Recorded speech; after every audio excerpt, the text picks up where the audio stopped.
नमस्कार मंडळी, आज आपण उपवासासाठी झटपट होणारा असा चिवडा कसा बनवायचा ते पाहणार आहोत। बाजारामध्ये ज्या पद्धतीचा तिखट चिवडा मिळतो की नाही बटाट्याचा, तोच चिवडा आपण घरच्या घरी अतिशय झटपट बनवणार आहोत। तर कसा बनवायचा चला तर पाहूयात। तर इथे मी साधारण अर्धा किलो बटाटे घेतलेले आहेत आणि त्याचा साल काढून हे असे पाण्यामध्ये टाकलेले आहेत। आता आपल्याला हे खिसून घ्यायचे आहेत। तर इथे मी एका भांड्यामध्ये पाणी घेतलेलं आहे आणि ह्याच्यातच आपल्याला बटाटे खिसायचे आहेत। तर इथे मी खिसणी घेतलेली आहे आणि ही जी मोठी आहे ना, मोठी बाजू, त्याने आपल्याला बटाटे खिसून घ्यायचे आहेत, म्हणजे छान असे मोठे मोठे त्याचे लच्छे पडतील। आणि हा बटाटा असा आडवा पकडायचा आहे, उभा पकडायचा नाही।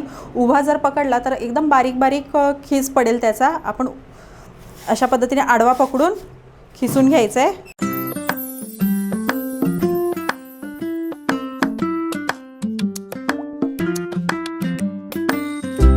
तर अशाच पद्धतीने सर्व बटाटे जे आहे ते मी खिसून घेते आणि हे खिसताना आहे ना जरा सांभाळून, कारण हे लागण्याची शक्यता आहे। तर इथे सर्व बटाटा जो आहे तो खिसून झालेला आहे, पाहू शकता अशा पद्धतीने छान असे त्याचे लच्छे पडलेले आहेत। पाहू शकता खीस असा मोठा मोठा पडलेला आहे। आता आपल्याला काय करायचं आहे, हा जो खीस आहे ना, हा जवळपास 3 ते 4 वेळा धुवून घ्यायचा आहे, म्हणजे ह्याच्यातलं स्टार्च जे आहे ते पूर्ण निघालं पाहिजे। त्यामुळे स्वच्छ हा 3-4 पाण्याने धुवून घेऊयात।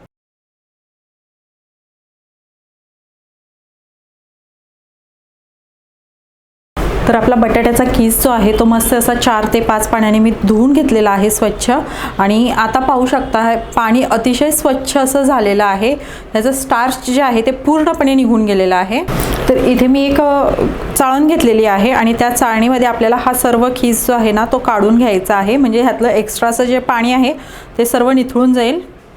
आणि इथे जरा तुम्हाला खीस कदाचित पिवळसर दिसत असेल, कारण लाईटीचा पण इफेक्ट आहे आणि मी जे भांडं घेतलेलं आहे ते पण पिवळं आहे, त्यामुळे कदाचित तुम्हाला तो साधारण पिवळसर दिसत असेल।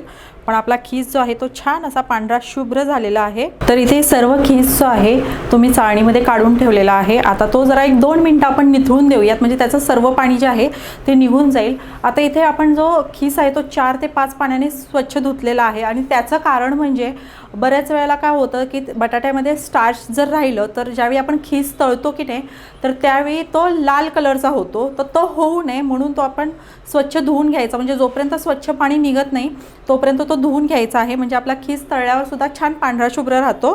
तर आपला बटाट्याचा खीस जो आहे तो व्यवस्थित निथळला गेलेला आहे, त्याचं पाणी जे आहे ते पूर्णपणे निथळलेलं आहे। आता आपल्याला हा खीस जो आहे तो एका नॅपकिनवर पसरवून घ्यायचा आहे। तर त्यासाठी मी इथे एक स्वच्छ नॅपकिन घेतलेला आहे आणि त्या नॅपकिनवर आपल्याला हा खीस जो आहे तो पसरवून घ्यायचा आहे।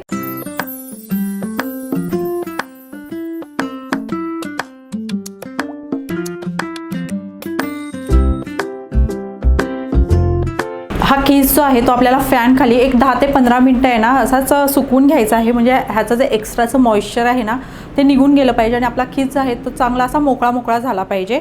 तोपर्यंतच आपल्याला हा फॅन खाली सुकवून घ्यायचा आहे, अगदी 10 ते 15 मिनिटं फक्त।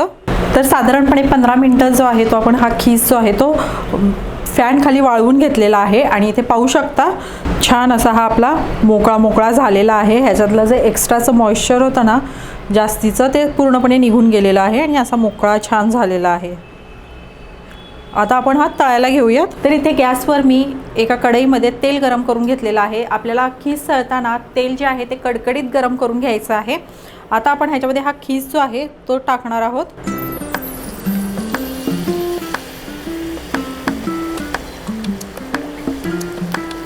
आपल्याला हा खीस जो आहे तो मध्यम आचेवर तळून घ्यायचा आहे, एकदम बारीक गॅसवर पण नाही आणि एकदम फास्ट गॅसवर पण नाही तळायचा, मध्यम आचेवर हा तळून घेऊयात।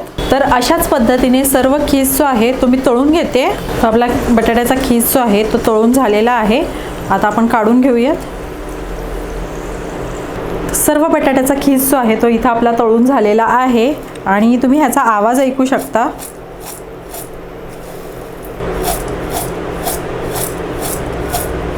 आता ह्याच तेलामध्ये आपण थोडेसे शेंगदाणे तळून घेणार आहोत। तर इथे मी शेंगदाणे घेतलेले आहेत, साधारण अर्धी वाटी शेंगदाणे आहेत आणि ते आपल्याला ह्याच्यामध्ये तळून घ्यायचे आहेत। शेंगदाण्याचं प्रमाण जे आहे ते तुमच्या आवडीप्रमाणे तुम्ही कमी जास्त करू शकता। छान असे कुरकुरीत शेंगदाणे होईपर्यंत आपल्याला हे तळायचे आहेत। आपले शेंगदाणे जे आहेत ते आता तळून झालेले आहेत, आता आपण काढून घेऊयात। तर इथे बघू शकता आपले शेंगदाणे जे आहेत ते छान असे तळले गेलेले आहेत, आता आपण काढून घेतोय। आता हे शेंगदाणे जे आहेत ते आपण ह्या जो बटाट्याचा खीस तळलेला आहे त्याच्यावरच टाकून घेऊयात. आता ह्याच्यामध्ये आपण मिरची पावडर घालणार आहोत. तर मिरची पावडर मी इथे एक अर्धा चमचा घेतलेला आहे. तुम्हाला कितपत तिखट चिवडा हवा आहे त्या प्रमाणात तुम्ही मिरची पावडर जी आहे ती घालू शकता. त्यासोबतच चवीप्रमाणे मीठ. आता हे सर्व आपण मिक्स करून घेऊयात. तर इथे हा आपला मस्त असा आणि झटपट होणारा आणि कमीत कमी साहित्यात होणारा बाजारामध्ये जसा उपवासाचा चिवडा भेटतो की नाही तसा बनवून तयार आहे. अतिशय कुरकुरीत आणि चवीला जबरदस्त असा हा चिवडा लागतो. आता ह्याच्यामध्ये मी फक्त मिरची पावडर आणि मीठ टाकलेलं आहे. तुम्हाला जर आवडत असेल ना तर अर्धा चमचा तुम्ही पिठी साखर जरी टाकलीत ना तरीही चालते. तर तुम्हीही अशा पद्धतीने चिवडा नक्की बनवून पहा. तर तुम्हाला आजचा हा व्हिडिओ कसा वाटला हे कमेंटमध्ये नक्की सांगा. आवडला असेल तर लाईक करा, शेअर करा आणि तुम्ही चॅनलवर नवीन असाल आणि चॅनलला सबस्क्राईब केलं नसेल तर नक्की सबस्क्राईब करा. पुन्हा भेटूयात अशाच एखाद्या छानशा रेसिपीसोबत. तोपर्यंत धन्यवाद.